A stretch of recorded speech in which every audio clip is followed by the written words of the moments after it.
The phone lights up between us. Not his, mine. A notification I was waiting for. A name I invented. A girl who doesn't exist. He's in the shower. Water hissing. Steam fogging the mirror. The sound feels too loud, like it's trying to drown something out. My thumb hovers. I already know what I'll see. That's the worst part. I open the message. You up? 2 words. Casual. Lazy. Intimate in the way only repetition can make something intimate. My chest doesn't tighten. It goes cold instead. I stare at the bathroom door, at the shadow moving behind the glass. This isn't discovery. This is confirmation. I think about how many nights he told me I was imagining things, how many times he laughed softly, like I was fragile, like suspicion was a flaw in me. The fake profile is perfect. Filtered photos, a believable bio, just enough mystery. He doesn't know he's already inside the test. Water shuts off. I lock my phone. Breathe. By the time he steps out, towel low on his hips, smile easy, I'm calm, collected. He kisses my forehead. I let him. Inside, something clicks into place. It started small. It always does. A phone turned face down. A screen dimmed too fast. A laugh he didn't explain. I told myself not to be that girl, the paranoid one, the one who ruins good things by looking too closely. But patterns don't need imagination. They need attention. He was present with me, affectionate, predictable. And yet, elsewhere, he was alive in a different way. I didn't catch him cheating, not at first. I caught him seeking. Validation, curiosity, options. The way he scrolled at night, thumb restless. The way he guarded his phone like it was breathing. When I asked, he smiled. Gentle, disarming. Work stuff, group chats, nothing you need to worry about. That phrase lodged itself in me. Nothing you need to worry about. As if worry required permission. I didn't cry, didn't accuse. I watched.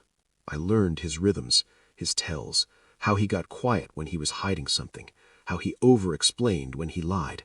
So I built her, the girl who would never exist, the girl he would choose because she was easy. No history, no consequences, just temptation. And he walked straight into her inbox like it was already familiar. I became careful. Not sneaky, strategic. I logged in only when he wasn't around, replied just enough to keep him leaning forward. He flirted like he'd done it before, not clumsy, comfortable. That hurt more than I expected. Every message was a small cut, a reminder that this wasn't a mistake, it was a skill. He never mentioned me, not once. I watched him across dinner tables, across bed sheets, watched him touch me with hands that typed lies hours earlier. My face stayed neutral, my voice steady.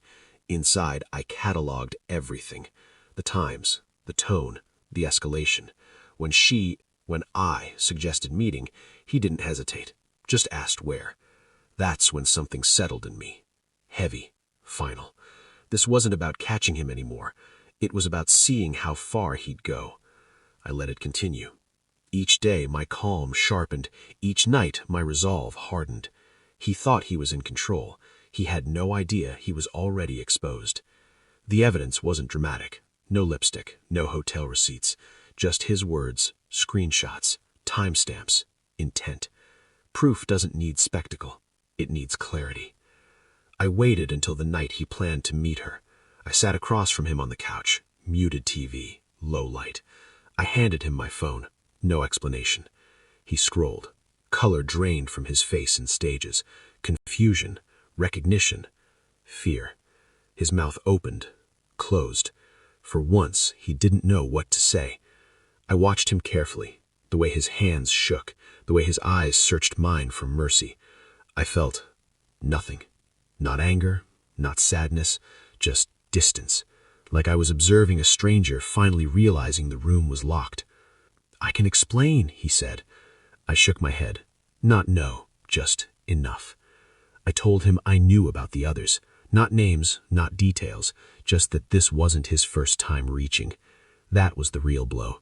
His shoulders collapsed, his illusion shattered. I didn't yell, didn't cry. I told him the test wasn't about cheating, it was about character. and he failed it long before he met her, before he met me. I stood, picked up my keys. He begged then, quietly, desperately. It sounded small. I paused at the door, not to comfort him, to say one last thing. You were never hiding it from me, I said. You were rehearsing leaving. And I walked out. The night air was cold, clean. I felt lighter than I had in months, not because I won, but because I stopped doubting myself. There's power in knowing, in seeing someone clearly and choosing distance. I didn't ruin us. I revealed him. Somewhere behind me, his world was collapsing, a consequence he couldn't charm his way out of. I didn't look back. I didn't need to. The test wasn't for him. It was for me.